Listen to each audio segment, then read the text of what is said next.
Emperor Xia pondered over what was asked of him, turned to look at Yi Futian, and said, Yi Futian, this is an internal affair of the Dali dynasty. If a war between realms were to break out, if I were to simply interfere and take the imperial advisor away, Emperor Li can just show up at Emperor Xia's realm and take him back, no? Emperor Xia pondered over what was asked of him, turned to look at Yi Futian, and said, Yi Futian, this is an internal affair of the Dali dynasty.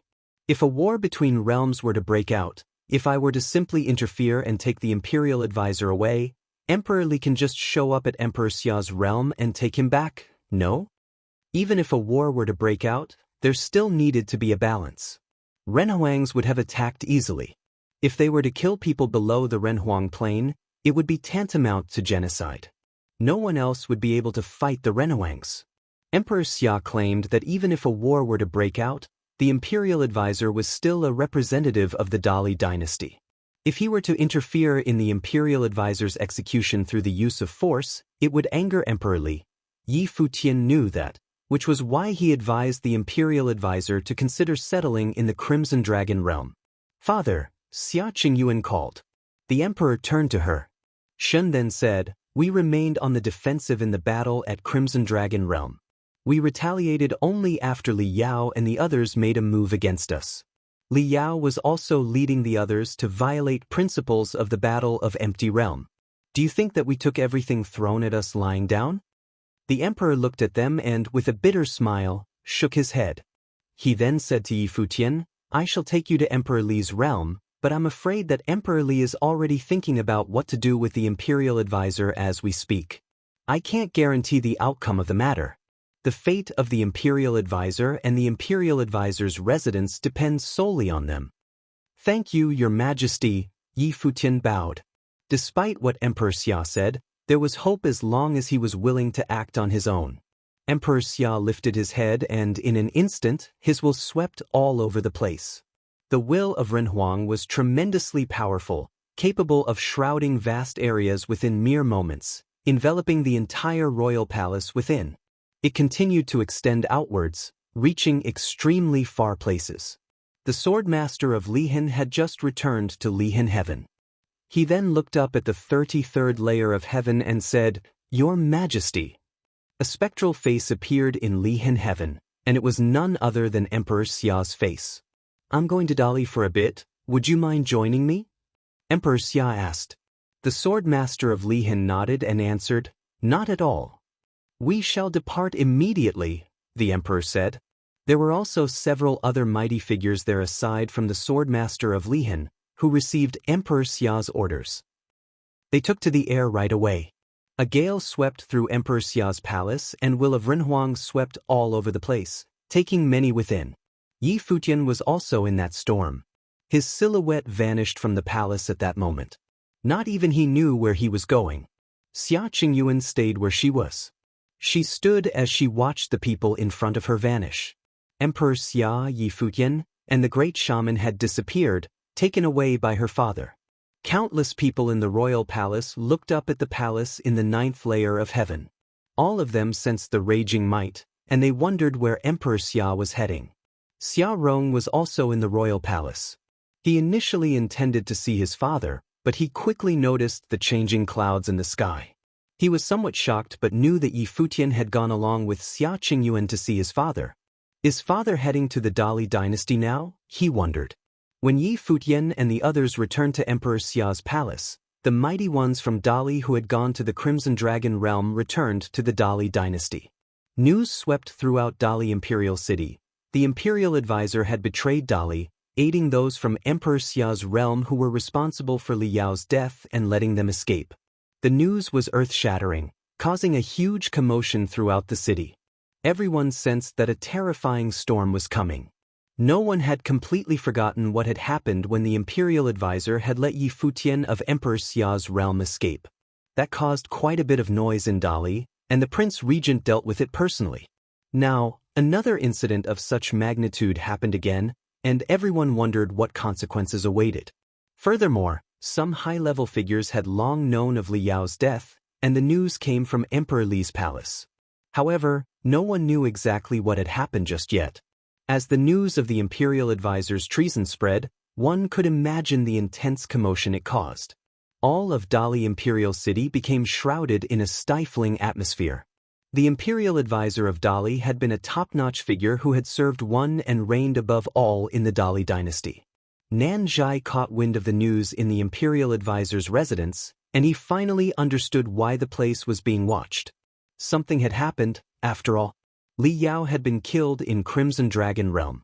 His teacher had gone there to take charge of the battle, and so his teacher naturally was responsible for Li Yao's death. But just how did Li Yao die? And how did such news spread? Things in the royal palace were dreadful. A thundercloud seemed to have shrouded everyone's heads.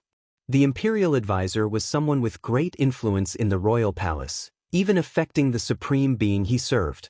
It was said that he sold out his nation, so one could imagine what was going through the mind of that supreme being. A group of mighty ones stepped into Dali Imperial City. The imperial advisor, the prince regent, Li Zhen, the third prince, Cao Kong, the demonic leader, and many other top-notch figures were there. They had traveled straight for the royal palace at blitzing speeds above Emperor Li's realm. The imperial advisor was surrounded, at his flanks, by the prince regent, Cao Kong, and all the others. They looked extremely cold. Regardless of how encompassing and tolerant the imperial advisor had acted, a testament of his breadth of character, Yi Futian was nonetheless seen as an enemy of Dali. Murderous intent was vaguely in the prince regent's eyes even as he deemed the imperial advisor's actions as a death wish. In the past, he had waited for the imperial advisor to make a mistake so that he could ask the advisor to step down from the center of power. It would enable the prince regent to reclaim his powers and retake the glory that belonged to the royal members of Dali. He never thought of killing the imperial advisor, no. Not even Emperor Li would do anything against the imperial advisor unless he had committed some grave, utterly unforgivable crime. However, the imperial advisor had indeed committed a grave, utterly unforgivable crime. It was more than just the death of Li Yao. If the prince were to die in battle, the imperial advisor might have only needed to shoulder some responsibility for it. The case was worse because despite being the imperial advisor of Dali, he did nothing after Li Yao died. He had gone so far as to spare Yi Futian, the man who Dali wanted to capture, the man responsible for causing Li Yao's death. What he did amounted to treason. Imperial advisor, the prince regent called after seeing him stop. Yan Yuan, get back to the house with everyone else, the imperial advisor said to Yan Yuan and those around him. The prince regent frowned and said, best head to see his majesty first. The imperial advisor shot a plain glance at him and continued, I'm the only one responsible for the offense. I would go with you all to his majesty to stand trial. It has nothing to do with my students. The prince regent wanted to insist, but he did not say much more after seeing the imperial advisor's cold expression. After you, then. If Yan Yuan and the others were to leave with the imperial advisor, they would have nowhere to go. They would likely get pinned down in Dali Imperial City. Yan Yuan stopped and looked to where his teacher headed. Mu Chunyang and the others were at his side as well.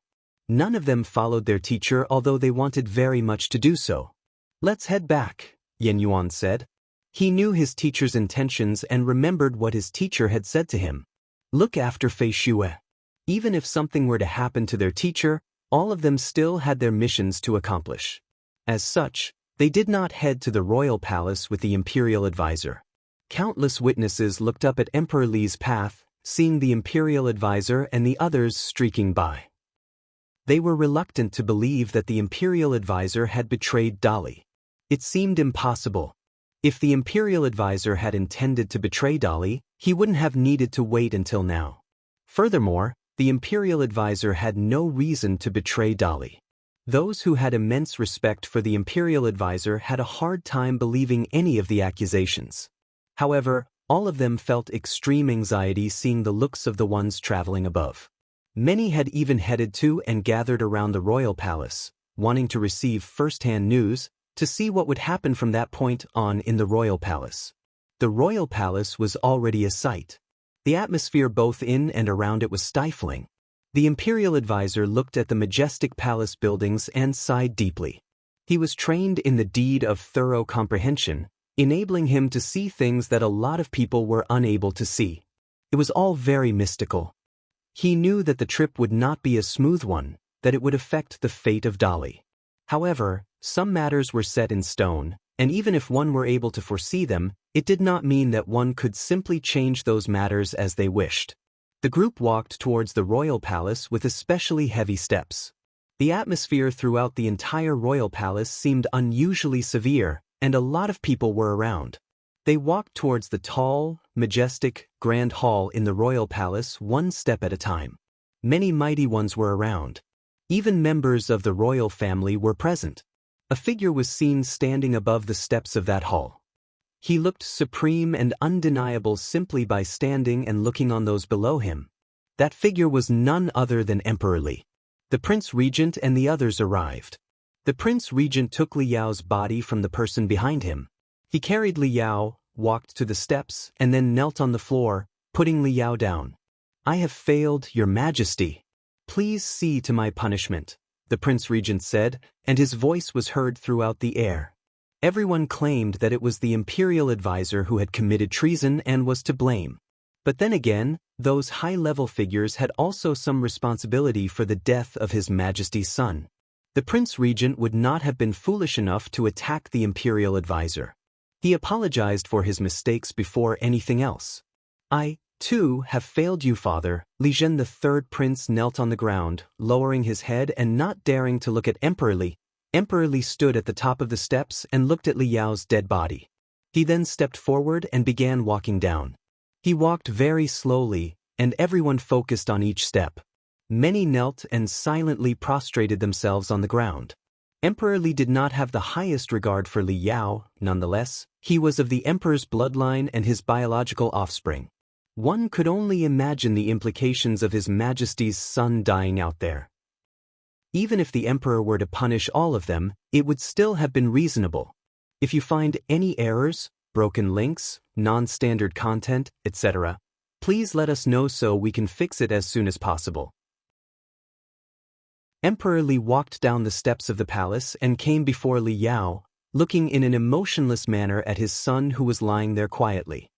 Emperor Li walked down the steps of the palace and came before Li Yao, looking in an emotionless manner at his son who was lying there quietly. No one could tell by the expression on the emperor's face what he was thinking. However, everyone sensed an extremely stifling aura. If the emperor unleashed his might, that aura alone would have prevented anyone from standing straight. The royal palace was dead silent. Such extreme silence spoke of extreme dread. The imperial advisor looked at Emperor Li and bowed, saying, "Your Majesty, it is my fault that His Highness perished. Please see to my punishment." He lowered his head and did not defend himself. The evidence lay right before him, and any argument would have been pointless. He had already decided in Qianye City of the Crimson Dragon realm that he would shoulder the blame, taking whatever punishments were dealt. The emperor continued to look at Li Yao, his head lowered as if he had not heard anything the imperial advisor said. The wind blew, and everyone in the palace felt a chill as if the place were very cold. Emperor Li finally moved. He lifted his head slowly, looked at the Prince Regent, and then at Li Zhen before he looked at the others. His eyes eventually rested on the imperial advisor. "Imperial advisor, have I ever been unkind to you?" Emperor Li asked. The Prince Regent knew what was going to happen upon hearing the emperor's words. The era that belonged to the imperial advisor was over. The imperial advisor could have made many mistakes, but the one that he had just committed was one that no man who stood at the pinnacle of power would ever understand. He had committed treason. He may have needed only to kill Yi Futian or at least fought him in a frenzy for a while, and His Majesty would have forgiven him regardless of the outcome of the fight. However, he did nothing. "I have indeed failed to meet your expectations despite all that you have done for me, Your Majesty," continued the imperial advisor as he bowed. "Why did you choose to betray Dolly for a single person?" Emperor Li asked. The emperor knew what had transpired, and he knew that the imperial advisor had done what he had done for one person, Yi Futian. That young man had once infiltrated Dolly as the seventh swordsman. He was unable to understand why the imperial advisor disregarded it and insisted on sending Yi Futian, a sage at the time, away. And now, Li Yao, a prince, had been killed, and he still refused to make a move against Yi Futian. The emperor knew what it meant, and yet the imperial advisor made such a choice all the same. He was unable to understand. The emperor had sent the imperial advisor to the Crimson Dragon realm hoping that the imperial advisor would have been able to make a choice. And here was the outcome of the emperor's efforts. I was aware of your expectations, your majesty. However, there were other matters that I was aware of, and yet unable to bring myself to do what you expected. I had no intention of betraying the Dali dynasty, but that was the way things turned out to be, nonetheless. I have no intention of speaking for myself, but Yen Yuan even suffered severe damage to protect the 9th prince. I hope you would be able to forgive him and allow all of them to choose their own paths. I do hereby swear that they would not hold any grudges against Dali. The imperial advisor bowed and knelt saying, I am willing to be sentenced to death to atone for my crimes. The entire royal palace was moved. The most supreme figure under the emperor of the Dali dynasty asked to be sentenced to death. He intended to shoulder all crimes on his own. He did not argue nor did he try to weasel out of his predicament. Emperor Li then looked at the imperial advisor with intense disappointment in his eyes. He then said, Imperial advisor, you should understand that this is not what I wish to see. The imperial advisor kept his hands flat on the ground and said nothing. He knew what the emperor would have wanted and knew what he should have done to survive. However, he did not do so because then he would no longer be who he was. He would have never spared Yi Futian in the Crimson Dragon realm in the first place.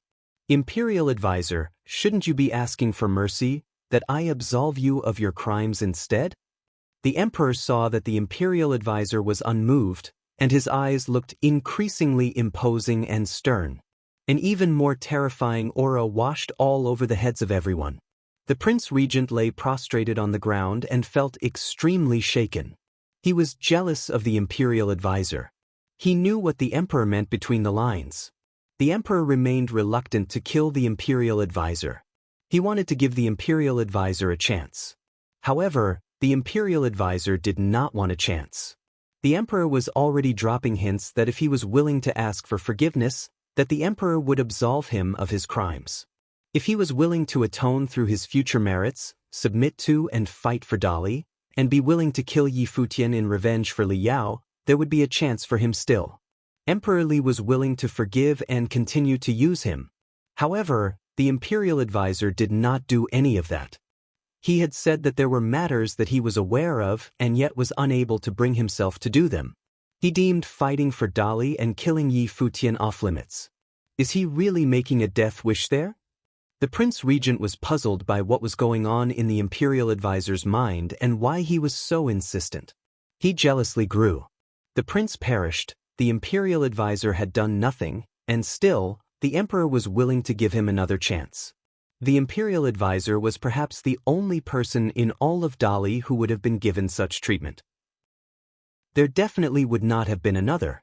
He knew that if their places had been switched and if he had done what the imperial advisor had done, the emperor might not have given him, even being the emperor's nephew, another chance. He knew that deep down. Seeing that the imperial advisor remained unmoved, the emperor's eyes showed intense disappointment yet again. It was more than just his betrayal at the Crimson Dragon realm. It was that the imperial advisor no longer intended to serve him. Prince Regent, take Li Yao and do what you have to with him, Emperor Li said. Yes, your majesty, the Prince Regent answered and nodded before taking Li Yao's body away. He knew that Emperor Li had made a decision. If the imperial advisor was making a death wish and was unwilling to save himself, no one could save him. Emperor Li was willing to give him a chance, and yet he simply threw that chance away. The emperor then turned around and walked up the steps. Standing on top, he gazed at the people below. His eyes eventually rested on the imperial advisor. Imperial advisor, I would be willing to forgive you for any mistakes, but you shouldn't have let me down in such a manner. The emperor kept looking at the imperial advisor as he slowly said, the imperial advisor has betrayed the Dali dynasty. I shall spare his life because of all he has done for Dali throughout the years, allowing him to be rid of his training by his own hands and be incarcerated. The emperor was not speaking loudly, but his will shrouded the entire Dali imperial city nonetheless. His voice was heard throughout the city. In that instant, countless people in Dali imperial city felt a shock within and were extremely overwhelmed. Everyone had been paying attention to this case of the imperial advisor betraying his nation. Then Emperor Li declared that the imperial advisor had committed treason. Those who were reluctant to believe that felt as if something in them died. The imperial advisor had indeed betrayed Dali, they wondered. They felt their hearts bleeding and a sense of dread deep down, especially those who had practically worshipped the imperial advisor. Countless members of the younger generations looked up to the imperial advisor, seeing him as a role model. Success like his was a goal they trained diligently for throughout the years. The emperor's voice felt like the sky crashing onto their heads. The sky that lived vividly in their minds was no more. The imperial advisor helped build the Dali dynasty to what it was on that day, but now he was sentenced to give up his training and be imprisoned. At that moment, many in the Dali Academy looked up to the sky, and some knelt on the ground, saying, "Please pardon the imperial advisor, your majesty." The sounds of so many people kowtowing on the ground emanated ceaselessly from the Dali Academy. They were heard saying loudly, "Please pardon the imperial advisor, your majesty." That was not all. As they pleaded on behalf of the imperial advisor, the space right outside the royal palace turned black from the massive crowd kneeling. Many were astonished by what was happening. The imperial advisor was probably the only person in Dali who commanded such prestige. None of them could see Emperor Li, but they all knew that because the emperor's will had shrouded the entire city, he could hear their pleas. Yen Yuan, Fei Xue and the others heard the emperor's voice in the imperial advisor's residence, and they too felt as if the sky had come down on them. No doubt, it was a shock like no other for everyone in the imperial advisor's residence. Fei Xue's face was ashen in an instant, devoid of any color. Her steps became erratic as she struggled to stand still. Yen Yuan held her still. Tears flowed from those blind eyes of hers. She bit her lip, keeping herself from crying. Father sentenced him to end his training and be imprisoned? Yen Yuan looked up. His eyes were red even though he had speculated that things would end up this way once his teacher had decided to take the blame for everything. The students of the imperial advisor's residence did not kneel nor plead. The emperor's voice was heard throughout the entire city, and they figured that pleading would be pointless. The emperor had made his decision, and there was no changing his mind. No one could easily change the mind of a Renhuang. The imperial advisor confessed voluntarily to his crimes and asked for a death sentence. I did not want to pardon him. However, given his contributions to the Dali dynasty throughout the years, I have decided to appoint Li Zhen, the third prince, as King Zhen, and the daughter of the imperial advisor as Queen Zhen. The imperial advisor's residence shall remain as it is. The eldest student of the imperial advisor, Yen Yuan, shall be a candidate for imperial advisor, and he shall be appointed as the next chief of Dali Academy to continue to foster capable people for Dali. He shall take the position of imperial advisor when he becomes a holiness of nirvana. At that moment in Dali Imperial City, the minds of the people were shaken by the emperor's words. While the imperial advisor had betrayed Dali and was subsequently tried and imprisoned, his daughter became the queen. She was married to Li Zhen, the third prince who was the most extraordinary of the princes. If he succeeds his father in the future and rules over the nation, the imperial advisor's daughter shall reign over the nation with him. It was glory of the highest order. The imperial advisor's crimes did not harm those close to him. Instead, they had been rewarded. Even Yen Yuan, one of the imperial advisor's students, would be able to become the imperial advisor in the future. Such was the breadth of the emperor's grace. Is this the bearing of a Renhuang? In the royal palace, the prince regent's mind was extremely shaken, as well, impressed by what the emperor had done. It was not something that the prince regent would be capable of doing. He had speculated about what the emperor might do with the imperial advisor's residence, but he never expected something like this. Fei Xue was married to Li Zhen and would be given the title of queen.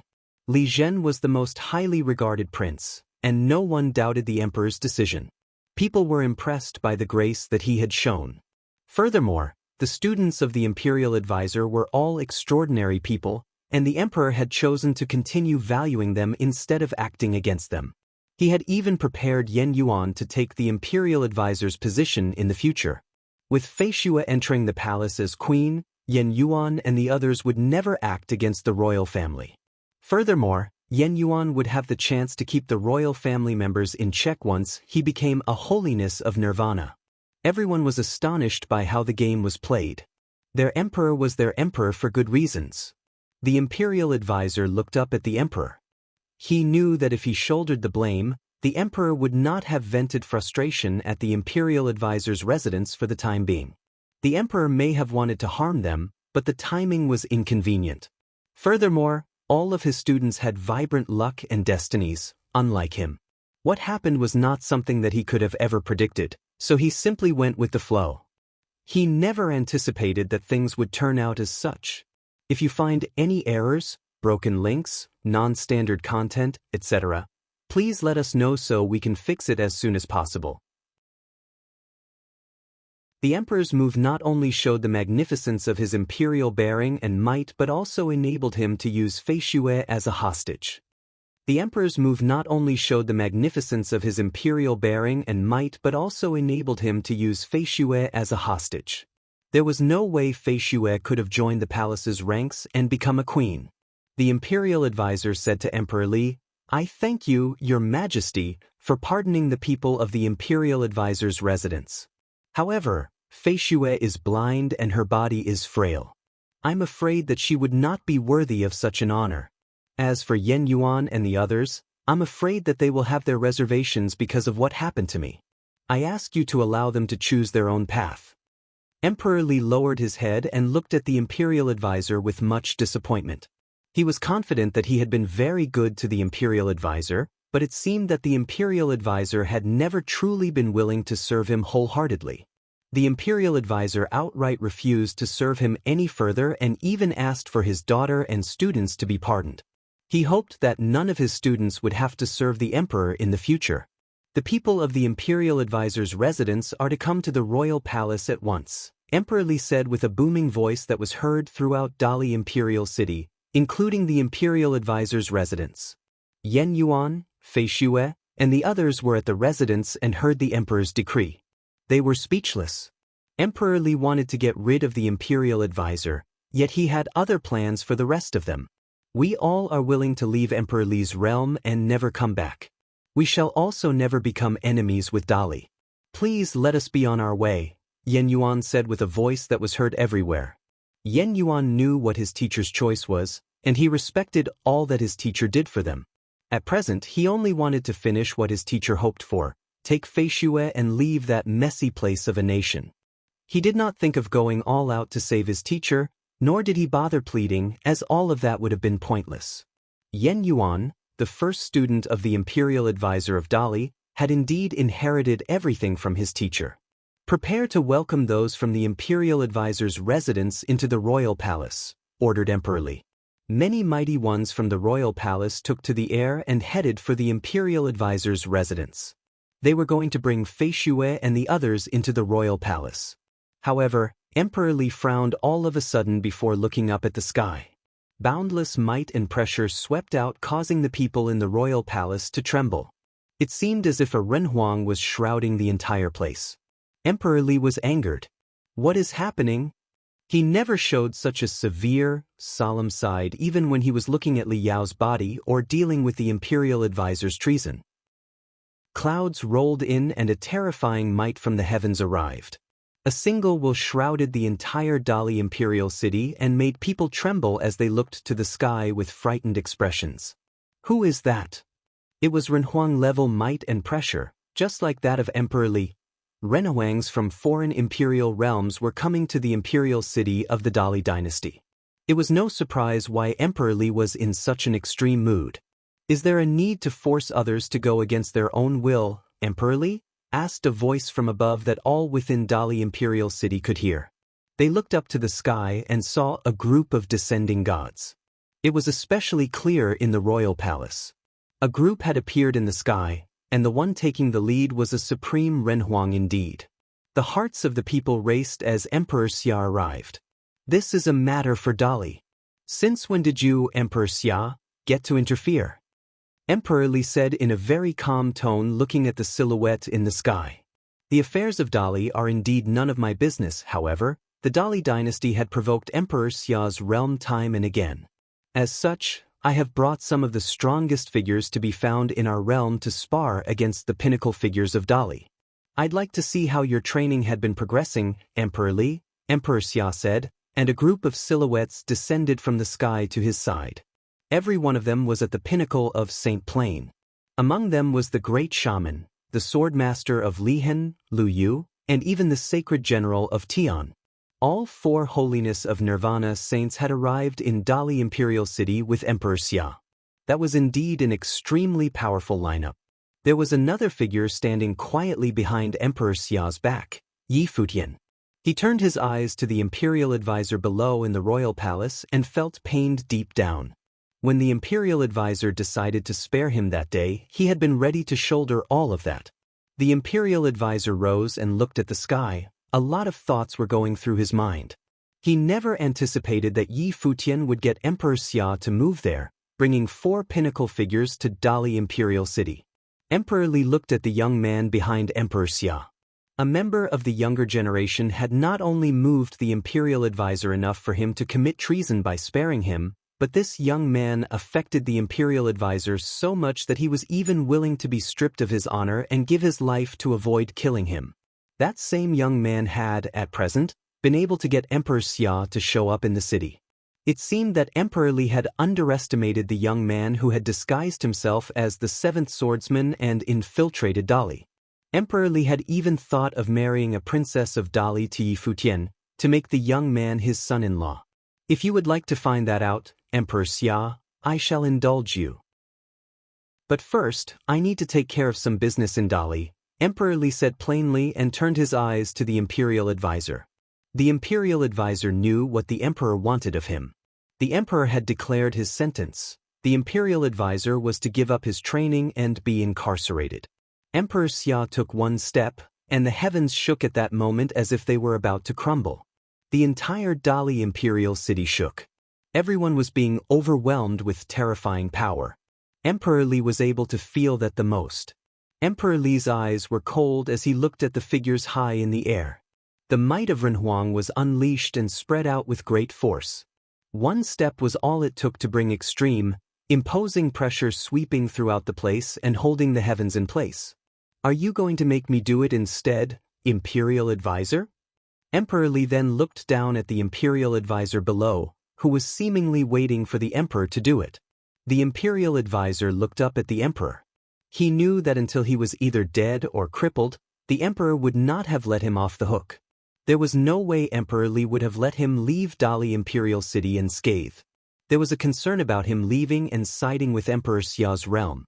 Emperor Li had made up his mind, and no one else was going to sway him, not even when Emperor Xia was right before his eyes. Boom! A frightening explosion was heard, and extreme, devastating powers filled the space around them. The aura surrounding the imperial advisor's body ran amok as if there was only devastating power to be had. Teacher. Yi Futian looked at the scene from high above the air and shook his head at the imperial advisor. I have been disloyal, and today I shall be rid of my training to repay my debt of kindness and grace to you, your majesty, but please, let Yen Yuan and the others leave, the imperial advisor pleaded. Devastating power punched through his body as soon as he finished. That raging aura penetrated his body, terrorizing it as it went through. The imperial advisor spit blood, and his face was ashen. His aura weakened drastically, but he remained looking at Emperor Li in the sky. Emperor Li looked down with a cold expression. Even given his current predicament, the imperial advisor was still occupied with thoughts of his daughter, Fei Xue, leaving Dali with Yen Yuan and the others. Am I merely a tyrant who is simply out to eat them alive in his eyes? Emperor Xia looked down below and sighed deep down. The imperial advisor understood that if he did not make a move, then the emperor would. There was no way he would have been spared. If he were to rid himself of his training, there would still be hope for the ones in the imperial advisor's residence.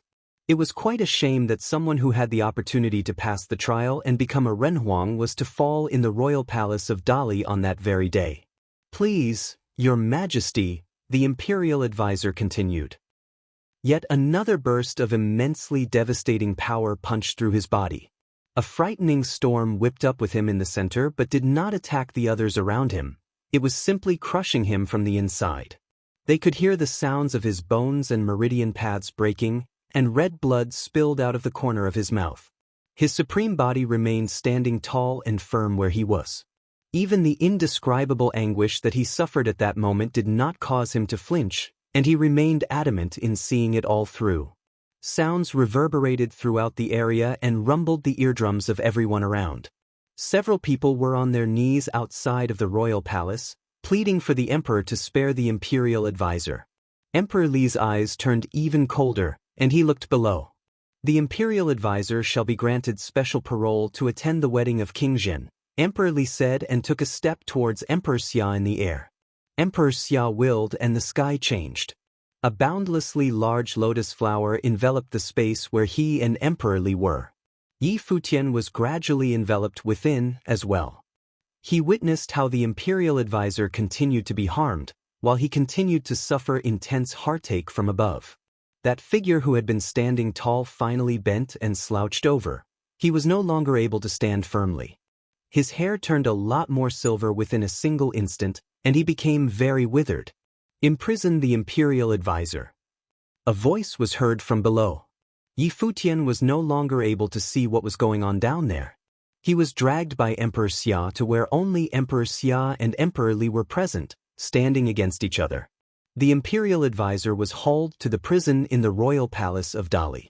A group of mighty ones then began to make a move, heading towards the imperial advisor's residence. They were getting ready to welcome the people of the imperial advisor's residence into the royal palace. However, the four holiness of Nirvana from Emperor Xia's realm were right outside the royal palace. When the prince regent and the other mighty ones emerged, the great shaman stood in their way. Sword aura and demonic might burst in another direction. The sword master of Lihan struck at Chao Kong. More mighty ones emerged from the royal palace. King White, one of the four kings, emerged as well, and Lu Yu stood in his way. You all, get to the imperial advisor's residence and get them to the royal palace, the prince regent said. Many mighty ones began to head straight for the imperial advisor's residence. Even after the imperial advisor begged, again and again, Emperor Li stuck to his decision to keep his students and daughter around. It was apparent that he still wanted the people of the imperial advisor's residence to remain in the realm. The sacred general of Tian headed towards the imperial advisor's residence. It wasn't long before they arrived. Yen Yuan and the others were at the imperial advisor's residence, and all of them sensed that the mighty ones were heading at them from all directions. The imperial advisor's residence had become the absolute center of the royal palace in an instant. Father! Tears streaked down Fei Shue's face. She felt worse than death at the moment.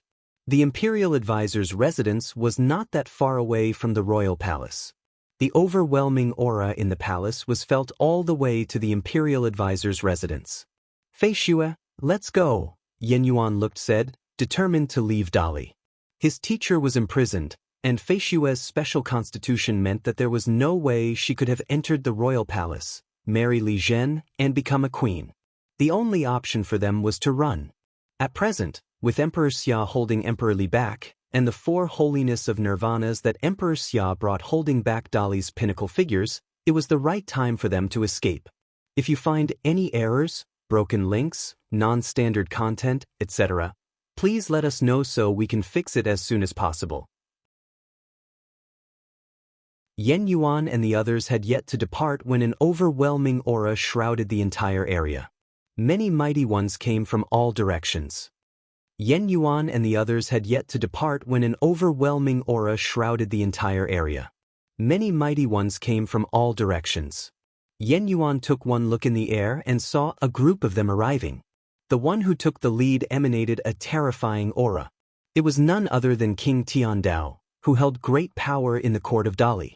Yen Yuan's eyes sparkled with an intent to kill when he saw the person by King Tiandao's side. It was none other than Wang Zhong, another of the imperial advisor's students. Mu Chunyang and Nanzhai also looked at Wang Zhong and said nothing.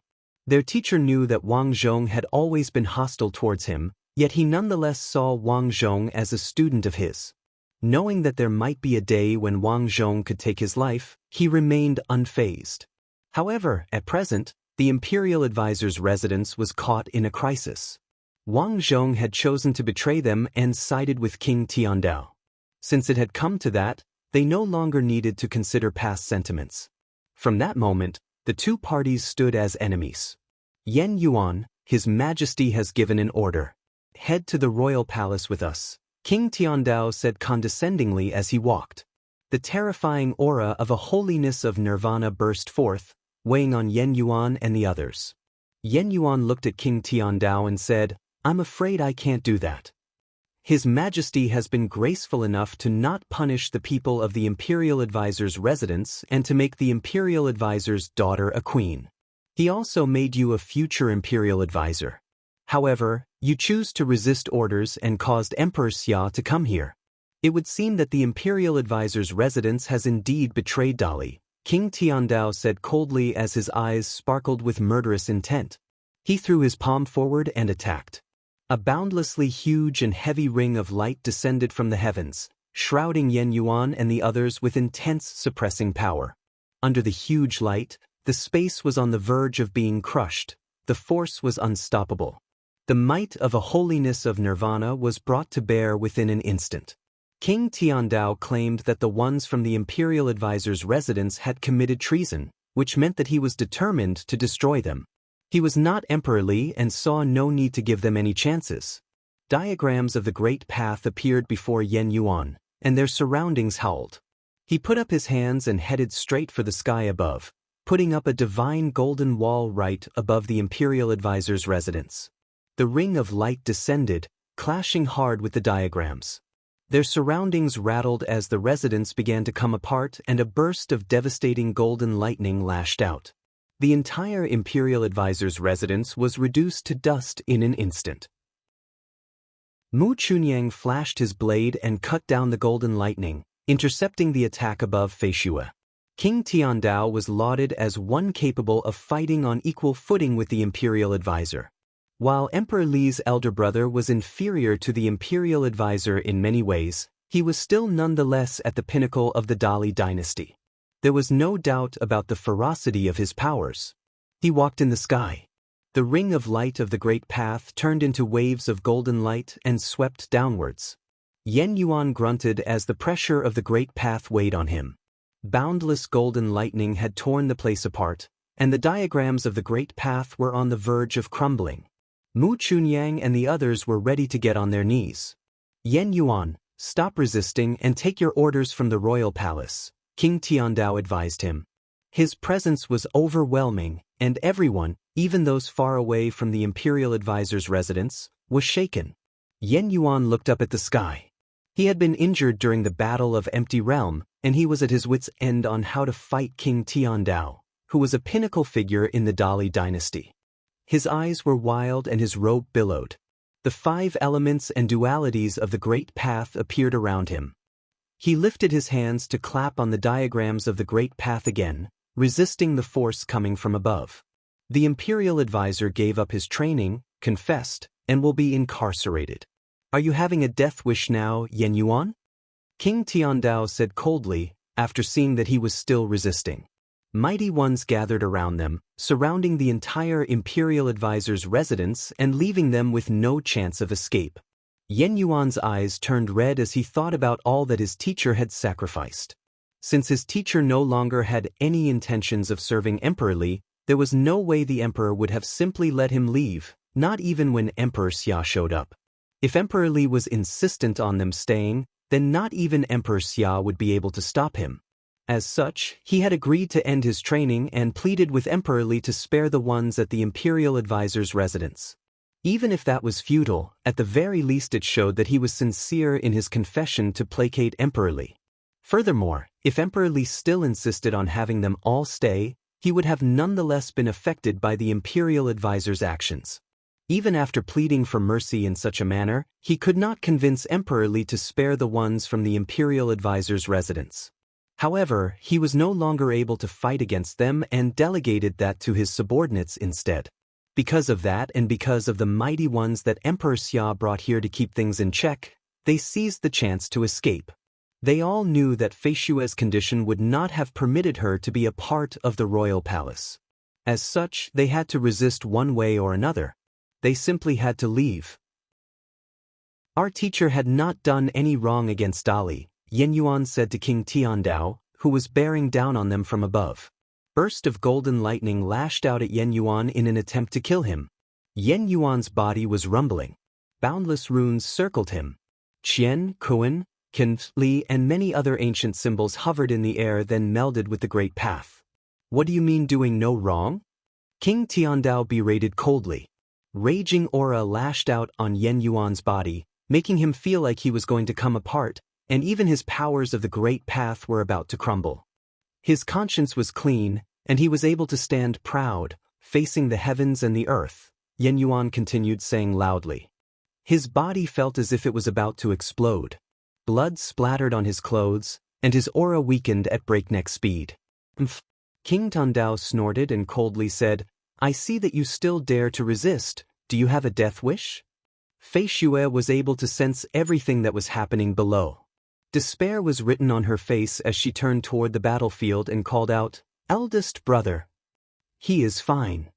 Nanjai looked above and, while Yan Yuan was severely injured, the diagrams of the great path and the ancient symbols surrounding him turned even brighter, transforming into a diagram of yin and yang of the great path.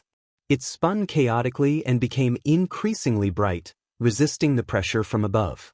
At that moment, boundless light from the diagram of the great path seeped into Yan Yuan's weakening body, making him seem like a furnace of the great path, fusing the power of the heavens and the earth. His aura, which had been weakening, rose in a frenzy, breaking his limit within an instant, and he became even more powerful than when he was at his peak. Furthermore, his powers continued to increase and the boundlessly terrifying diagram of the great path extended far and wide, blocking out the sky. King Tiandao frowned and looked at Yan Yuan below. His pupils dilated and a flash of cold, murderous intent was seen in his eyes. That was Yan Yuan breaking into the next and final level of the Saint Plane, becoming a holiness of nirvana. As heaven's movement is ever vigorous, so must a wise man ceaselessly strive. I can't just roll over and die, Yan Yuan said. His finger pointed to the diagram of the great path. Golden, giant swords shot up to the heavens right at King Tiandao, who was stepping on the ring of light above. The space exploded in that instant, and incredibly brilliant, harrowing rings of light swept in all directions. King Tiandao's body was sent flying higher. Those who watched the battle from afar avoided the aftershocks, and their hearts raced as they saw the great path's ring of light sweeping the sky. They then saw King Tiandao standing tall in the air. Someone as powerful as King Tiandao had been thrown behind. Yan Yuan, the imperial advisor's eldest student, made a breakthrough and became a holiness of nirvana. It hadn't been long since Emperor Li had said that if Yan Yuan were to become a holiness of nirvana, then he would be eligible to become the imperial advisor. It didn't take long for him to make a breakthrough and become a holiness of nirvana. He could take the imperial advisor's place and reign supreme in Dali if he was willing.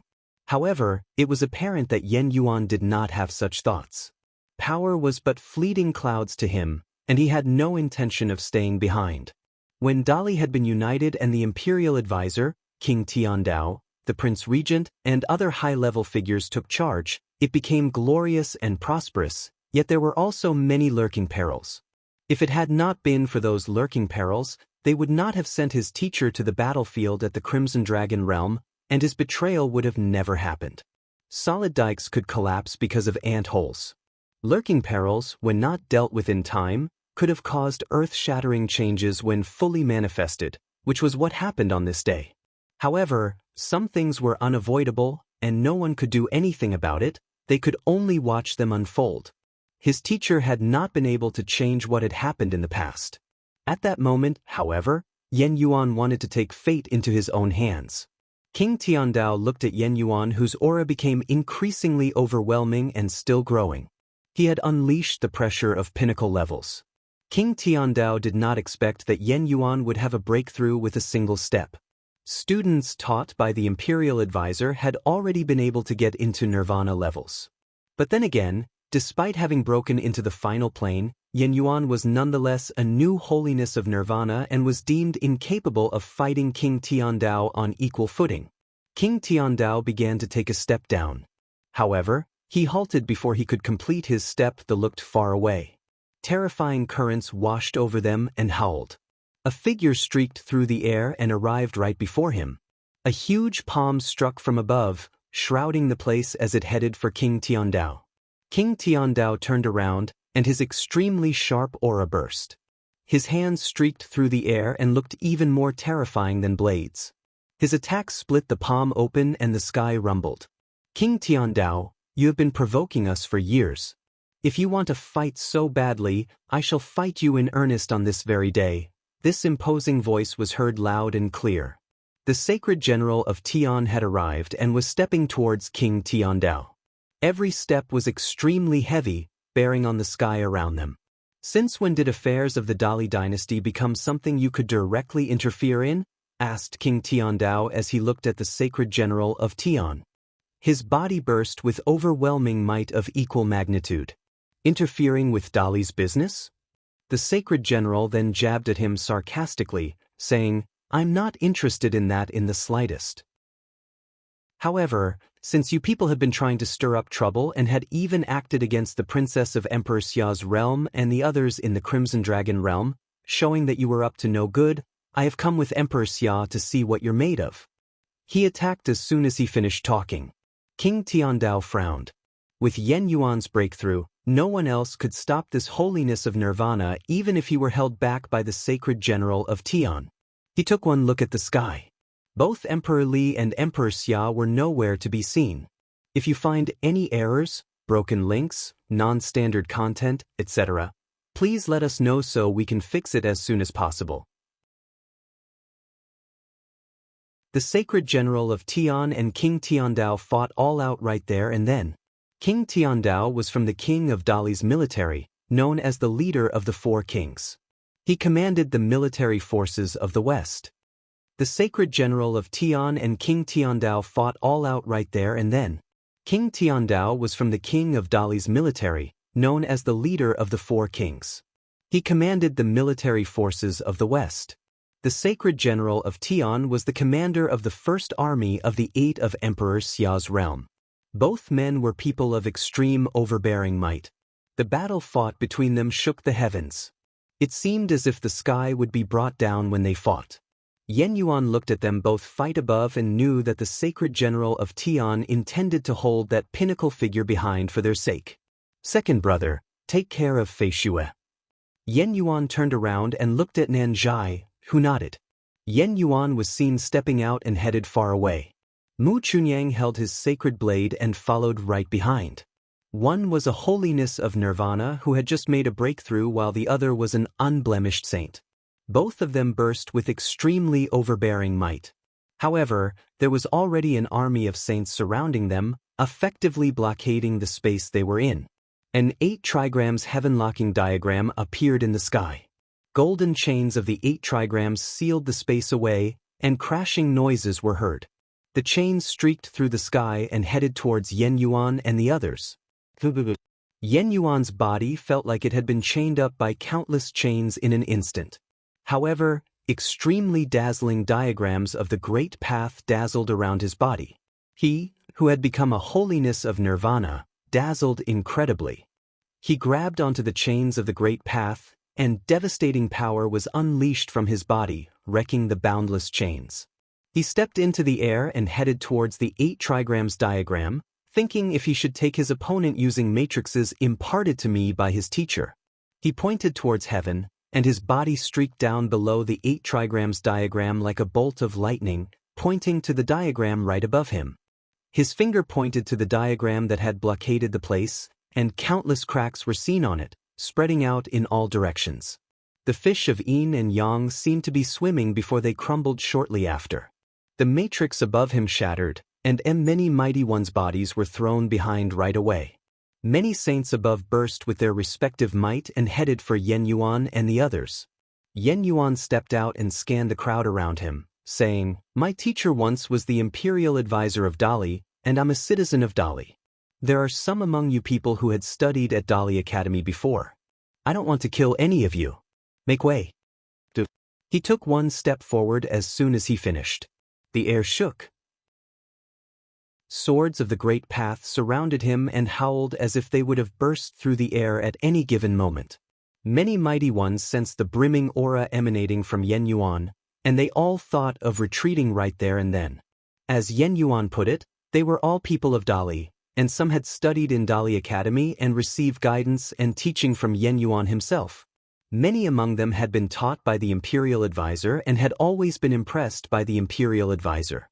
If it had not been for the circumstances, none of them would have wanted to see the imperial advisor have his training destroyed and be imprisoned. None of them would have wanted to kill Yen Yuan. The imperial advisor's residents committed treason and sided with Emperor Xia's realm. They are ready to leave with Emperor Xia. Kill them. King Tian Dao, who was fighting with the sacred general of Tian in the sky, far away shouted. Some of the ones who had hesitated moved forward once again.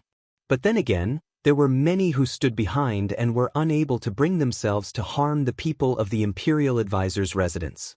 They knew very well that even though it was then a fact that the imperial advisor had refused to carry out His Majesty's order, the imperial advisor would have never been in bed with those from Emperor Xia's realm and betrayed Dali. The imperial advisor was a great figure, unlike any other, and he would have never had been such a dishonorable person.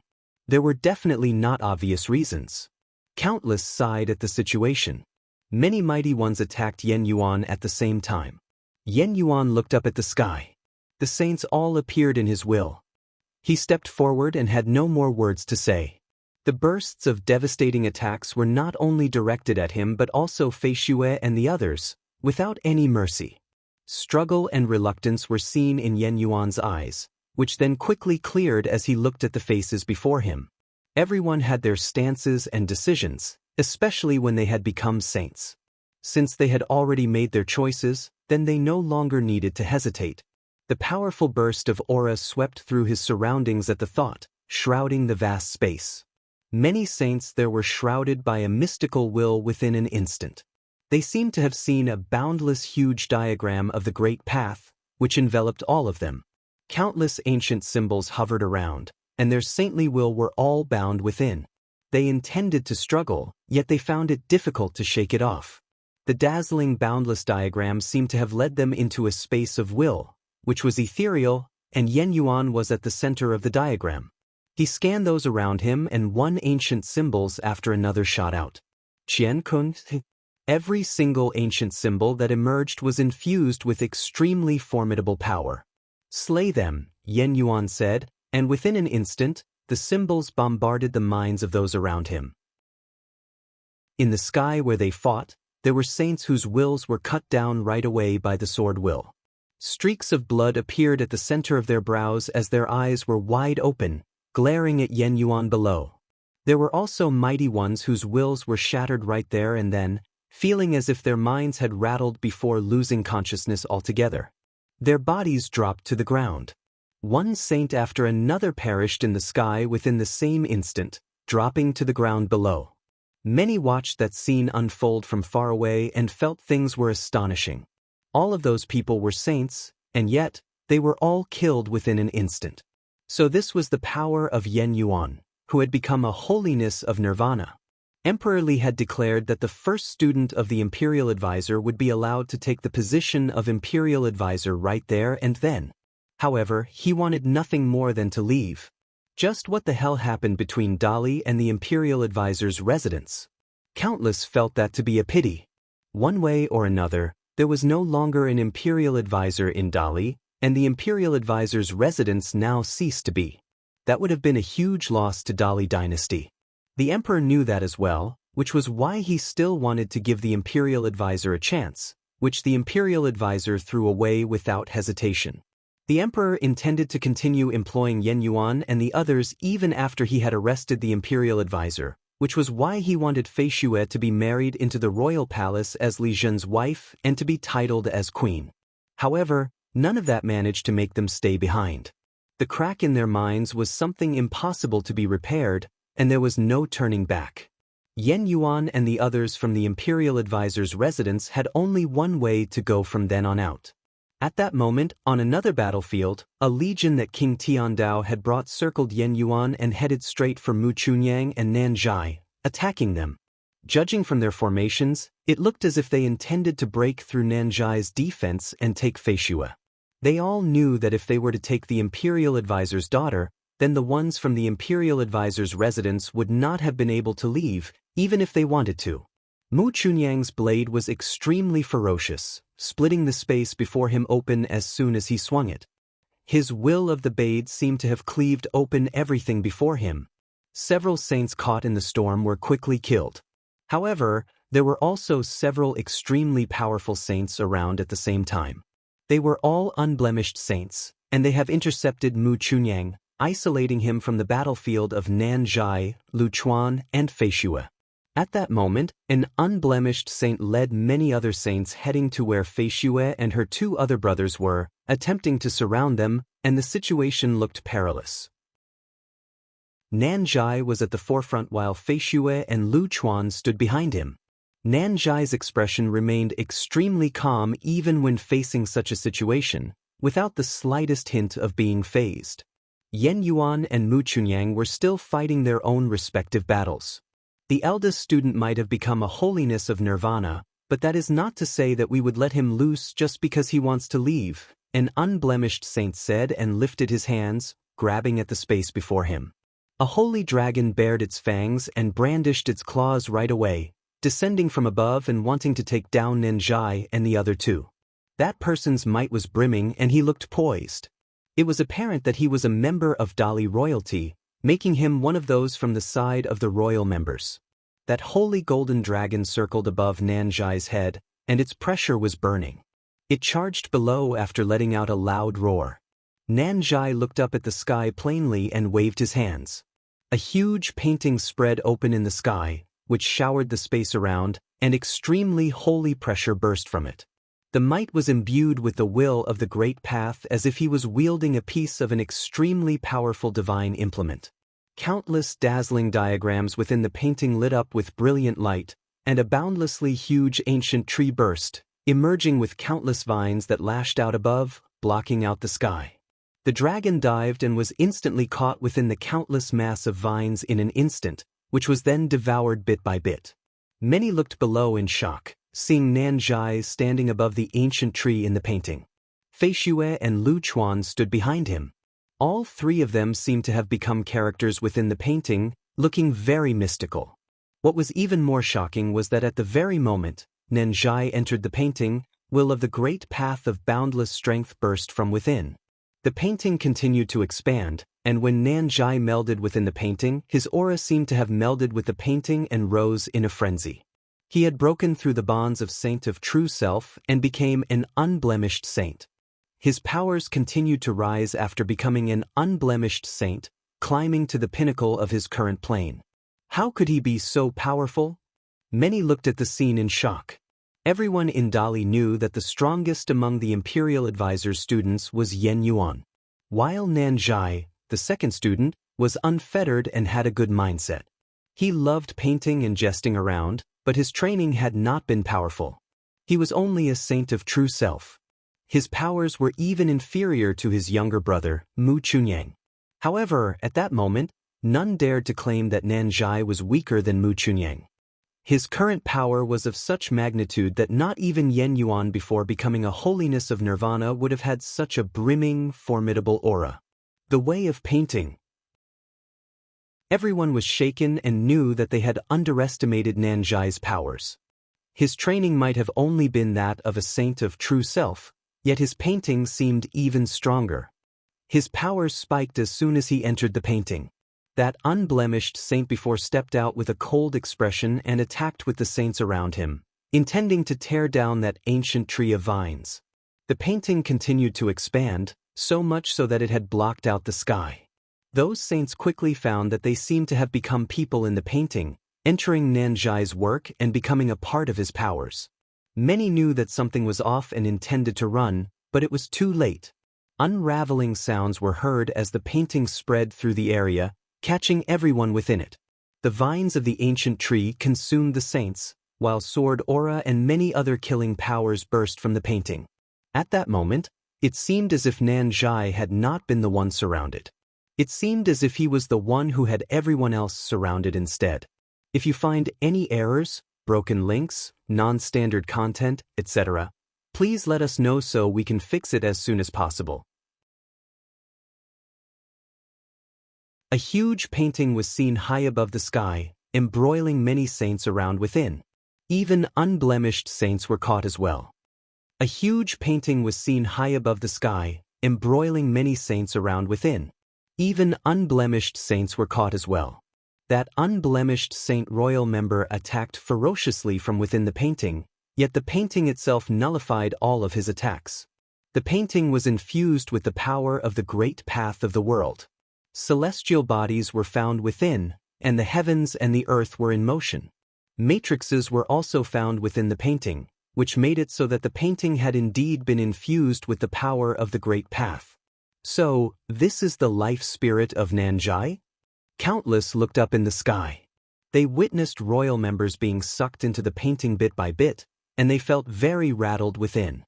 They had the impression that Nanjai, the second student of the imperial advisor, was inferior to Mu Chunyang, the third student, and his presence had not been as strong.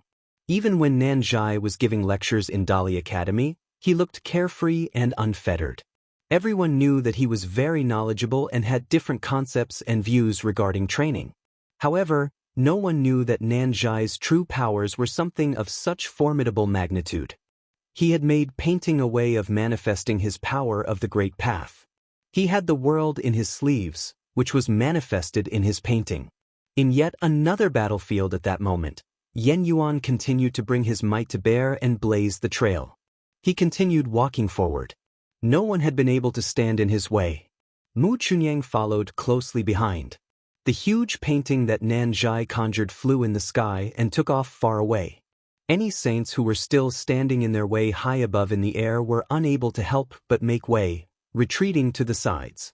They all felt astonished and shaken deep down, not daring to face the students of the imperial advisor. It seemed that no one was able to stand in the way of the students, other than the likes of Holiness of Nirvana.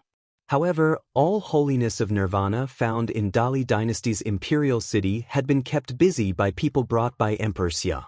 There was also some other Holiness of Nirvanas to be found, but they were not in Dali imperial city.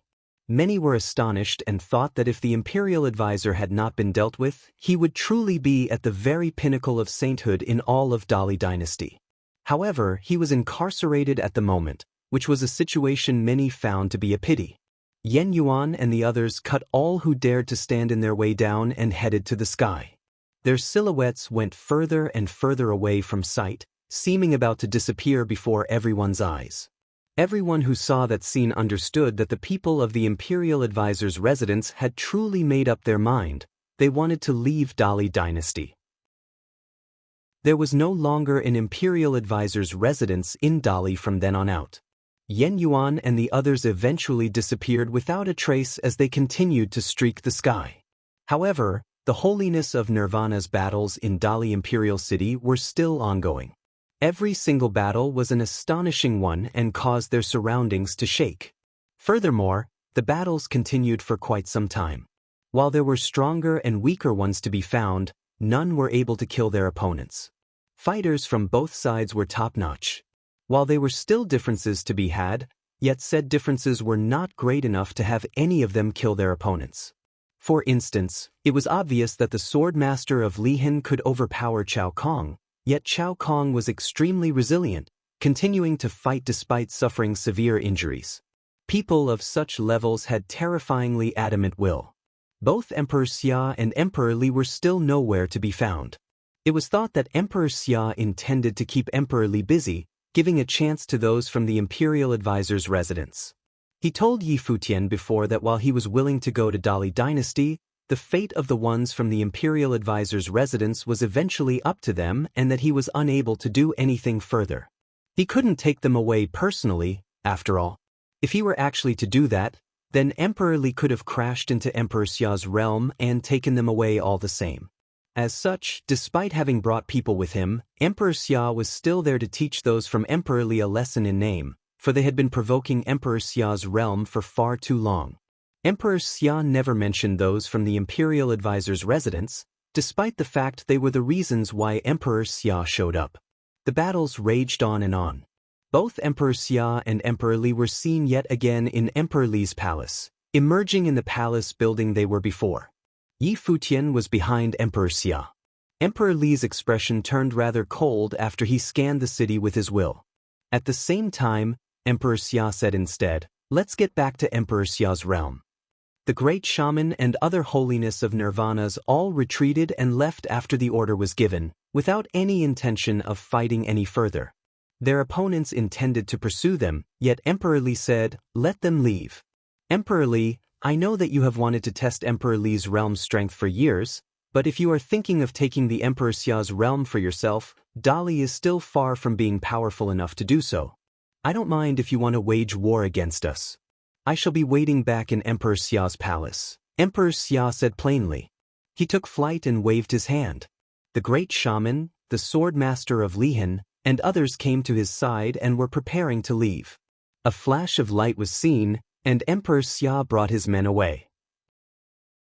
Yi Futian, who was right behind him, took one look below as if wanting to find where the imperial advisor was. However, they disappeared within an instant, emerging in the sky elsewhere. The ones from the imperial advisor's residence are safe now, but the imperial advisor wanted a death sentence, trying to exchange the safety of his people with his own life. I assume that he understands that Emperor Li would have never let him go even if he wanted to. As such, he got rid of his training using his own hands and was willingly incarcerated, Emperor Xia said while looking at Yi Futian. Yi Futian was speechless deep down. He knew, too, that there was no way the imperial advisor could have escaped. However, with his teacher having destroyed his training and being incarcerated, Yi Futian hoped that his teacher was still alive. While that would have been difficult, there was still hope. The expression of Emperor Li, who was still in the royal palace, appeared rather glum and severe after they left.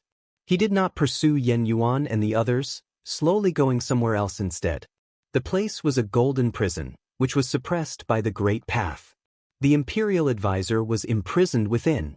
There was the light of chains within the prison of the Great Path, chaining him within. The imperial advisor had lost all of his brimming appearance from the past. His aura appeared weak. He looked unusually withered, far older than common old people. "Your Majesty!" The imperial advisor lifted his head. The color is his eyes were dim as he looked up at the emperor. The emperor looked at him as well, standing there quietly without saying anything. One figure after another arrived through the sky. It was King Tiandao, the Prince Regent, and the others. They all bowed and stood there quietly. The people of the imperial advisor's residence were able to escape the city in their watch, which meant that they were naturally responsible. 4 holiness of nirvana were lost in Dali within a single day. Emperor Li looked at the imperial advisor and continued, "I'm still unable to understand why you would be willing to go to such lengths to let him go. I want the truth from you." The imperial advisor had been at the pinnacle of sainthood in Dali, after all. Yen Yuan had become a holiness of nirvana. Nan Zhai displayed supreme powers, and Mu Chunyang was extremely formidable as well. Both of them would soon become holiness of nirvanas themselves. As such, Emperor Li claimed that Dali had lost 4 holiness of nirvana within a single day. The emperor was still puzzled and wanted to ask the imperial advisor. He wanted an answer. The imperial advisor looked up at Emperor Li. A smile was seen in his murky eyes as he said, "Your Majesty, I'm puzzled myself as well. But maybe there will be a day where you understand." Emperor took another look at the imperial advisor and then left. The Prince Regent and the others bowed and stood without saying anything. While they had been able to apprehend the imperial advisor on that day, but in actual fact, they had suffered a terrible loss. No one would have thought that Emperor Xia would have brought mighty ones and descended upon Dali Imperial City. After Emperor Li left, the Prince Regent took one look at the imperial advisor. He was just as puzzled as the emperor. Looking at the figure who had once been extraordinarily renowned and prestigious, the one who had been the number figure below the emperor of Dali dynasty, incarcerated within such a prison and looked little more than an old man on his deathbed, the Prince Regent was exasperated as well. Why indeed? The Prince Regent said plainly and then turned around, leaving the place. Yi Futian had been waiting in Emperor Xia's palace ever since he returned with the emperor to the royal palace. Yen Yuan and the others finally showed up. Yen Yuan came and greeted Emperor Xia in the royal palace. Yi Futian looked at Yen Yuan and the others, who were standing right before him, and he felt a sense of guilt. His eyes then turned to Fei Xue afterward, and Fei Xue faced him as well. Fei Xue, I was the one who got teacher into this mess, Yi Futian said. Fei Xue shook her head. She knew what had happened. His father had been the one who chose to walk that path. Yi Futian did not choose to kill Li Yao after he had apprehended the prince. He was set up by Xia Rong, the prince of Emperor Xia's realm. Yi Futian had intended to let go of Li Yao. The enmity between them ran deep, and yet he wanted to spare the prince nonetheless, which meant that he had taken her father and the others into consideration. No one would have been able to anticipate what ensued following that. Yi Futian, our teacher has made this decision, and he naturally has great expectations for you. I hope you won't let him down, Yen Yuan said. Yi Futian nodded. He resolved to keep that in mind. Follow me, Xia Qingyuan appeared and said. Yen Yuan and the others followed her and came to the highest point of Emperor Xia's palace. Emperor Xia was with them as well. I, Yen Yuan, have brought my brothers and sisters to express our gratitude to your majesty. Yen Yuan and the group bowed to Emperor Xia. Emperor Xia's appearance had no doubt saved them all. There was no way they would have been able to leave otherwise. I wasn't going to Dali just for your sake, after all. There is no need to thank me. Emperor Xia said, what plans do you have from here on out? If you're willing to stay behind in Emperor Xia's realm, I shall see to it. Yen Yuan shook his head and said, we are extremely grateful for what you did, your majesty. However, our teacher had never truly betrayed Dali. If we were to stay behind in Emperor Xia's realm and train, it would have been akin to verifying our teacher's treason. I hope you understand, your majesty. Right. Emperor Xia nodded and asked, so what are your plans now? We intend to head to the Crimson Dragon realm. As such, we're here to ask for passage. There is no way the others and I will be able to repay your kindness for the time being. If there is anything you need of us in the future, I shall see the debt repaid, Yen Yuan said to Emperor Xia in a manner that was neither haughty nor humble, making his stance clear. He did so even if what happened with the imperial advisor was actually sparked by Xia Rong, the eldest prince. The imperial advisor is someone truly worthy of respect. I'm sure his students will be anything but disappointments in the future. I've been asked to make the trip by someone else, and there is no need for you all to repay me, Emperor Xia said. Yen Yuan and the others looked at Yi Futian, and they naturally knew who did the asking. However, they were still somewhat surprised that Yi Futian had been able to get Emperor Xia to make such a trip personally. Qingyuan, take them to the teleportation matrix, Emperor Xia said to Xia Qingyuan. While he admired Yen Yuan and the others, he saw no need to lean on them. The imperial advisor had stayed honorable throughout. Even if they were to enter Emperor Xia's realm right after their teacher was to be sentenced, no one would have had anything to say about it. However, all of them valued their teacher's reputation. At the very least, they were unable to bring themselves to truly make a traitor out of their teacher. If you find any errors, broken links, non-standard content, etc., please let us know so we can fix it as soon as possible. In the palace, teleportation Grand Matrix area, in front of the Grand Matrix of space to the Crimson Dragon realm. In the palace, teleportation Grand Matrix area, in front of the Grand Matrix of space to the Crimson Dragon realm. Yi Futian came to see Yen Yuan and the others off. Fei Xue stood next to Yi Futian. She turned toward him and whispered, what happened to father was nothing that we wanted to see, and I hope you will not blame yourself. She could feel the guilt in Yi Futian's heart. He must have been blaming himself all this time. Yi Futian looked at the woman in front of him and thought that perhaps the person most in pain was Fei Xue. But at the moment, she was still trying to persuade herself. A smile appeared on his face, but it was mixed with some bitterness. He said, "Well, rest assured I will adjust myself.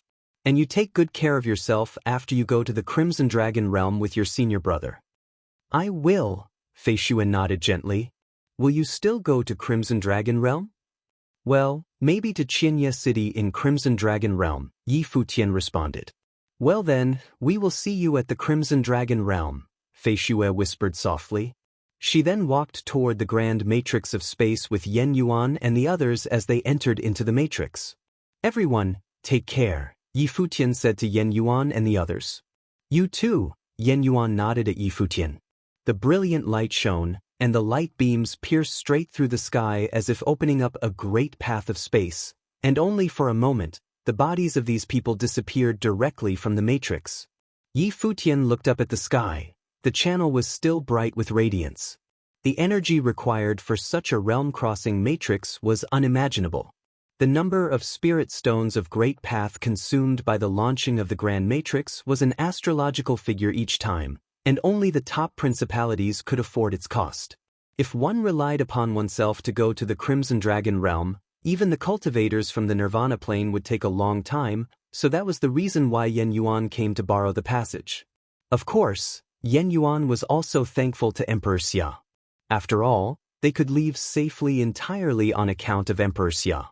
No matter what position the two parties were in, a favor was a favor. Xia Qingyuan stood next to Futian. Her eyes turned and fell on him. This must have touched Futian considerably. "Are you going to the Crimson Dragon realm?" Xia Qingyuan asked after a moment of silence. Futian nodded. "I meant to use the way of the Crimson Dragon realm to gain a foothold in Crimson Dragon realm and then leave. It was pure chance that I thought about Dali and decided to take down Li Yao in Crimson Dragon realm. But I did not expect that the Imperial Advisor would be there. Everything that happened after, the princess is well aware of." Xia Qingyuan was the one person who knew everything that had happened. At the time, right before leaving, Futian had the bright idea of using the Crimson Dragon realm to get rid of Li Yao and set it all up in the Crimson Dragon realm. In reality, he had executed the plan and took down Li Yao. However, because the Imperial Advisor of Dali came also, he was pulled into it, thus created the situation today. But now, Futian must be disappointed. His intention to go away was completely expected. "As I said last time, I will ask my father, the Emperor, to name you as the City Lord of Qianya City. You will be in charge of the city on behalf of Emperor Xia's realm. From then on, you will be in complete charge and not subject to anyone in Emperor Xia's realm," Xia Qingyu said. She understood that it was inevitable for Futian to leave Emperor Xia's realm. Qianya City was regarded as their victory, and sending Futian to Qianya City as the city lord meant that he would be considered as a lord of the land. To name him as the city lord was not as fitting as saying that the city would be gifted to him, and they had to send cultivators there to assist with security. After all, Futian's strength was not yet enough to stand alone and defend a city. In the central area of Crimson Dragon Realm, many of the city lords were of the existence in Nirvana Plane. A simple doctrine saint was not nearly the same. "Many thanks to the princess." Futian nodded and did not refuse Xia Qingyuan's kindness. "I'll return to the villa first," Futian said again. Xia Qingyuan nodded. "I will see you off." And the two left together. Futian did not go to see Emperor Xia and request judgment regarding Xia Rong. Although Xia Rong hurt him this time, he was the crown prince of Emperor Xia's realm and the biological child of Emperor Xia. From the standpoint of Xia Rong, what was the problem of getting rid of someone powerful, such as the Imperial Advisor of Dali? Even though the means he used were underhanded, between the battle of two major Renwang's realms, it honestly didn't mean much. Futian had no right to go to Emperor Xia and demand Xia Rong to be punished. He was the outsider, and to a certain extent, Emperor Xia and Xia Qingyuan had been extremely kind to him. Just because Emperor Xia and Xia Qingyuan treated him well did not mean that he could demand Emperor Xia to dispose of his own son on his account. Xia Rong was not Xiao Sheng. Unless, one day, he had the ability himself to deal with Xia Rong, then there would be nothing else to discuss. He would do it himself. To ask Emperor Xia to handle the matter, what could be his reasoning? Of course, Yi Futian would not form any opinion on Emperor Xia because of what Xia Rong did. Emperor Xia was Emperor Xia, and Xia Rong was Xia Rong, just like Xia Qingyun was Xia Qingyun. Everyone was an independent individual, even if they were a family. This was something that the sword master of Lihan and the imperial advisor of Dali had both taught him by action. Of course, this principle could not apply to those who did evil. But for all this, he who had already entered the Saint Plane would make his judgment. After Yi Futian left, Xia Qingyun came to the place where Emperor Xia was. When Emperor Xia saw Xia Qingyun arrive, he asked with a smile, "Are you here because of your brother?" "Father, does the last incident have anything to do with what happened this time?" Xia Qingyun asked. What she was referring to was when Yi Futian's identity was exposed in Dali, and the event that happened at Crimson Dragon Realm. Last time, Xia Rong was not in the palace, Emperor Xia said, looking at Xia Qingyun. Xia Qingyun looked up at her father. She knew that her brother, Xia Rong, was often in the army, in charge of military affairs. Of course, absence does not mean that this matter has nothing to do with him. Maybe he did it, maybe your second brother, third brother. They are all possible suspects, Emperor Xia continued. But why didn't father ever inquire? Xia Qingyun asked. She understood that if her father had questioned these events, no matter how secretive they were, they would be able to find something. Will father not punish my brother this time? While at the Crimson Dragon Realm, Xia Rong wanted to hurt the imperial advisor of Dali. He did that by using Yi Futian's life as a bet, and there was a very high possibility that Yi Futian could have been killed. Dali dynasty incited the battle with us, and the conflict erupted in the Crimson Dragon Realm. Yi Futian took down Li Yao, but he wanted to release him because of the imperial advisor of Dali. What do you think of what he did? Asked Emperor Xia. Xia Qingyun looked up at her father and was speechless for a moment. No matter how much respect the imperial advisor of Dali deserved, even if he has kind to Yi Futian, he was regarded as Yi Futian's master. But after all had been said and done, he was the imperial advisor of the enemy. For this battle, we mobilized inconsiderable power in Emperor Xia's realm, and several individuals in the Nirvana plane even went to the Crimson Dragon realm in person as support. Although it was Yi Futian who took Li Yao down, and there was no issue with him seeing things from his angle, for your elder brother, as the deputy general of Tian who accomplished all this, how could you accuse him? Emperor Xia continued.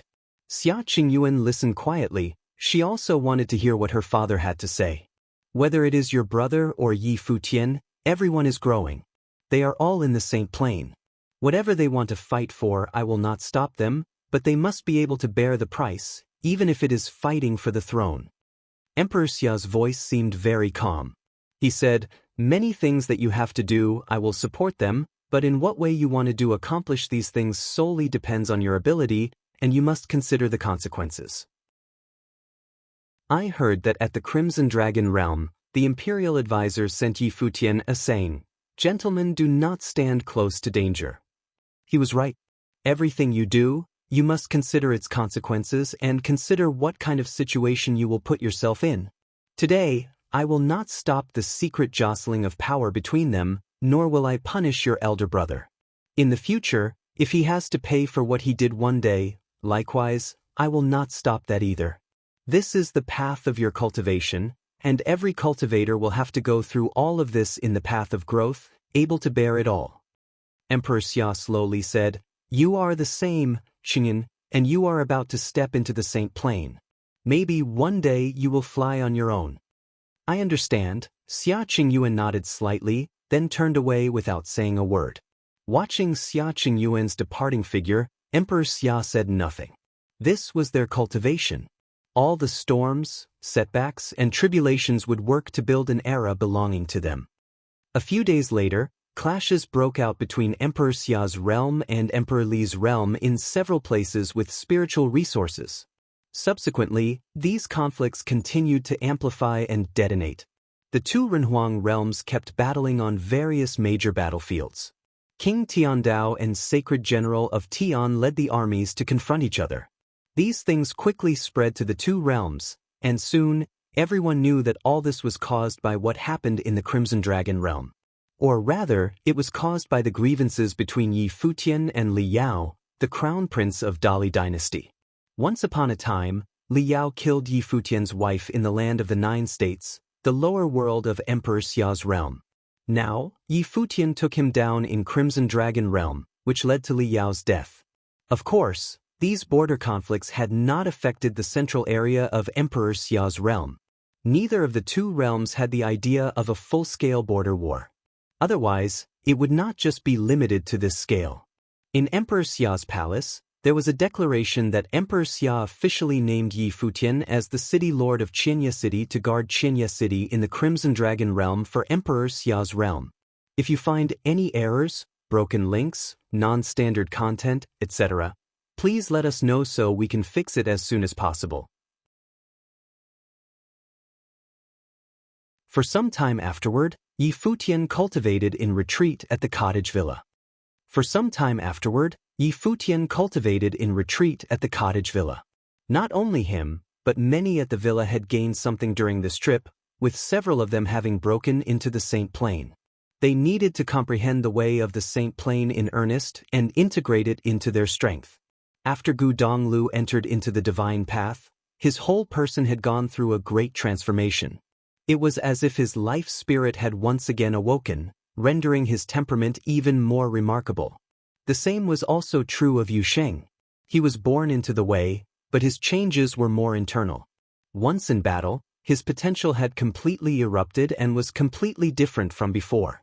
Many people in the Crimson Dragon realm had already experienced his battling method. After Yi Wuchen entered into the Saint Plane, he had endeavored to refine the Renhuang sword will into his swordsmanship, and was progressing little by little. After Huang Jioga comprehended the swordsmanship, he had also begun to try to impact the realm of sainthood. Except for Glass Saint, she was still the same as before, unable to get out of the predicament she was in. This made it difficult for her to make progress in her cultivation. Even though she often cultivated with Yaya, she was still trapped by her own demons, as if she really wanted for nothing and felt nothing. A few months later, news came out of Emperor Xia's palace that the little princess Xia Qingyuan broke into the sainthood. This news soon spread throughout Emperor Xia's realm. The little princess was extraordinarily talented and very young. Among the many top characters in Emperor Xia's realm, she was the cultivator who entered into the divine path the fastest. Even compared to her several other brothers, none of them were younger than her when they entered the Saint Plane. Countless people lamented that perhaps in the future, little Princess Xia Qingyuan could match the achievements of Emperor Xia and enter the realm of Renhuang. Of course, this day was still too far away. Compared to this, the people of Emperor Xia's realm were more concerned about the marriage of the little princess. Looking at Emperor Xia's realm, who could be worthy of a peerless figure such as the little princess? And many had counted the many geniuses of Emperor Xia's realm. They found that in Emperor Xia's realm, the only person who was qualified to stand next to the little princess was still that person who could slay the saints while in the realm of sage. Princess Xia Qingyuan entered sainthood, and Emperor Xia hosted a feast in Emperor Xia's palace to celebrate, like a holy ceremony. Countless people felt the love that Emperor Xia had for the little princess. On this day, inside Emperor Xia's palace, many top principalities of Emperor Xia's realm gathered along with those top figures whose fame was known throughout the world. Its scale was far grander than that of Old Man Zhao's birthday banquet. This was the celebration of Xia Qingyuan's sainthood. Perhaps, there was a deeper meaning hidden behind Emperor Xia's action. Of course, no one knew exactly what Emperor Xia intended. On this day, almost all the top figures were there, including the peak existences such as the Sword Master of Lihan, Lord of Shenyuan Palace, the Master of Jiutian Temple, the Master of Tianji Pavilion, and the Valley Master of Divine Cloud Valley. At the banquet, Emperor Xia sat high upon his throne, with Queen Xiao and Xia Qingyuan on each side of him. The other princes were sitting below Xia Qingyuan.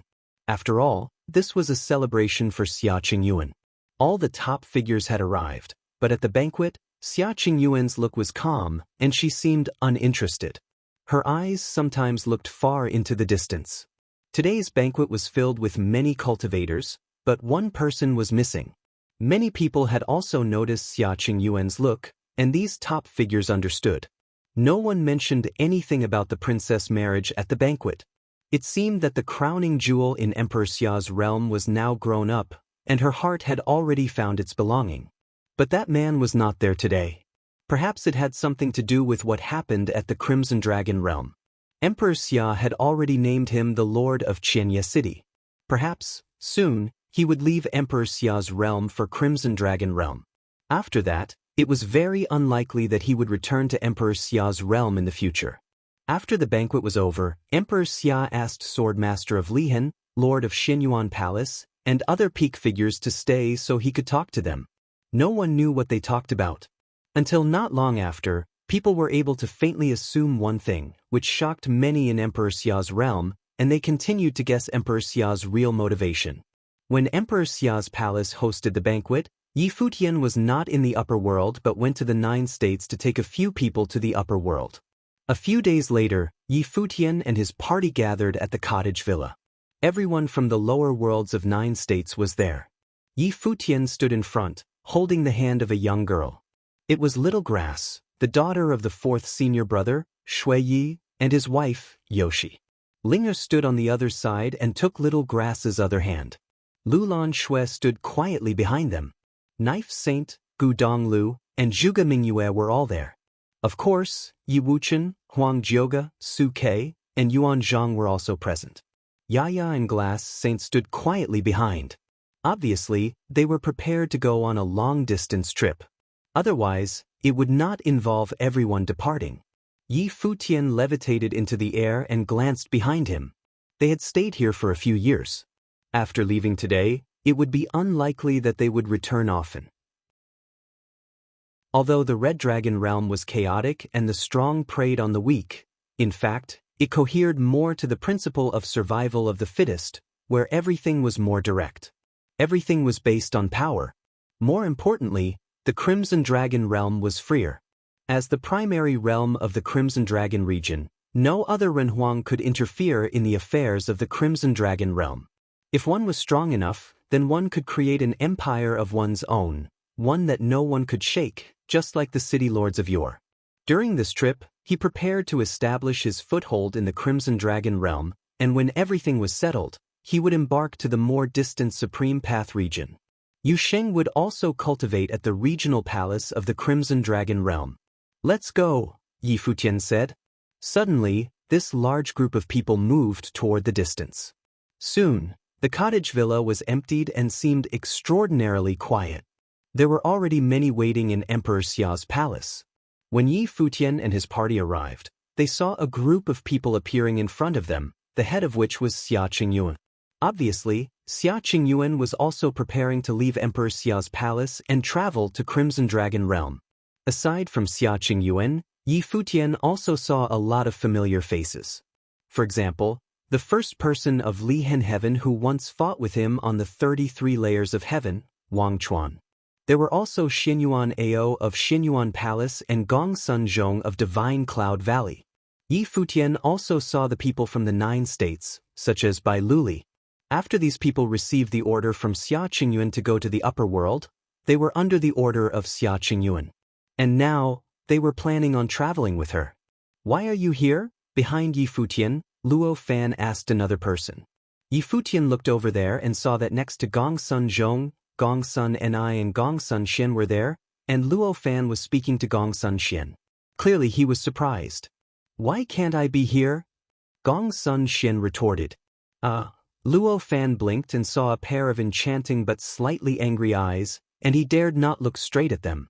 Yi Futian watched with a smile on his face. Apparently, someone was able to trump the 5th senior brother.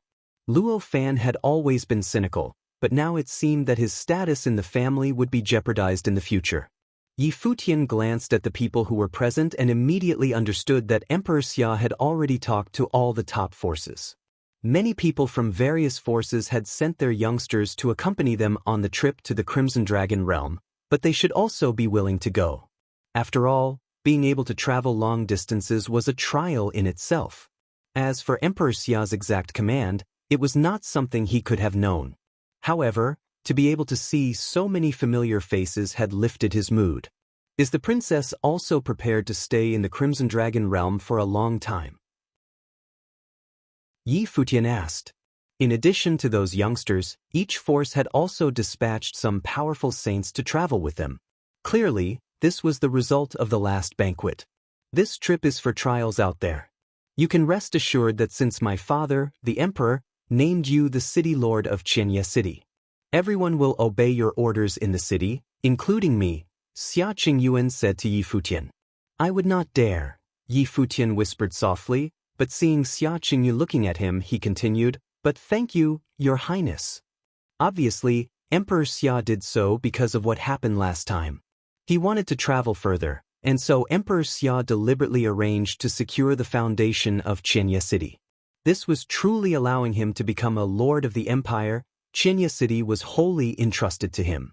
As for the result, it would solely be dependent on his ability. Qingyun, when are we going? At this moment, a voice was heard, and Yi Futian saw another group coming toward them. It was Yao Shi, who had also brought many people to go along with her. Xia Qingyuan looked indifferent. She merely glanced at Yao Shi and ignored her question. Young Master Yi, you've been well. Yao Shi was not bothered by Xia Qingyuan's treatment towards her and didn't get angry. She smiled at Yi Futian. Yao Shi was clad in expensive clothing. She looked noble and holy, like a real noble princess, even more so than Xia Qingyu. After all, Xia Qingyuan was still in man's clothing, casual and simple. Princess Yao Shi is also going to Qianye City, Yi Futian said. Yes, Yao Shi said, I have always wanted to go out and see the world. Now that I have a chance, I will come along. Yi Futian didn't say much. Yao Shi was now the princess of Emperor Xia's realm. Whatever she wanted to do was not something within his control.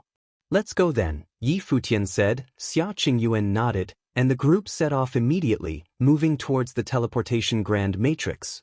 Gong Sun Xian stepped forward, and without realizing it, approached Yi Futian and his party, next to Luo Fan. Xinyuan Ao of Xinyuan Palace walked behind Yu Sheng. He asked him as he was walking, I heard that you decimated the geniuses of the Crimson Dragon realm during the Battle of Crimson River, and will enter the regional palace at Crimson Dragon realm to cultivate? As the descendant of Xinyuan clan, he certainly knew a little about the Crimson Dragon realm. The ancient books in the family had also recorded what the regional palace was like, and many elders even knew about it. It was known as the first sacred place of cultivation in Crimson Dragon realm. What is it? Yu Xing said, looking at Xinyuan Ao. Xinyuan Ao also had a husky build. Standing next to Yu Sheng, he did not appear any less brawny. He looked at Yu Sheng and said, when we get to Crimson Dragon realm, can I cultivate with you? Many people heard Xinyuan Ao's words and turned their heads back to look at him. This proud descendant of Xinyuan Palace showed no sign of proudness at this moment. This made many who knew Xinyuan Ao look rather strange. No. Yu Sheng spat. It was a resolute refusal. He continued to move forward, leaving a shocked crowd behind. If you find any errors, broken links, non-standard content, etc., please let us know so we can fix it as soon as possible. You're tuning in to the Passion Pages YouTube channel. We're so grateful for your support, and don't forget to subscribe to join us on this incredible journey through captivating stories. Your generosity through donations truly makes a world of difference, as it's the primary source of revenue that allows me to expand and enhance this channel for you. Thank you from the bottom of my heart for being a part of this adventure.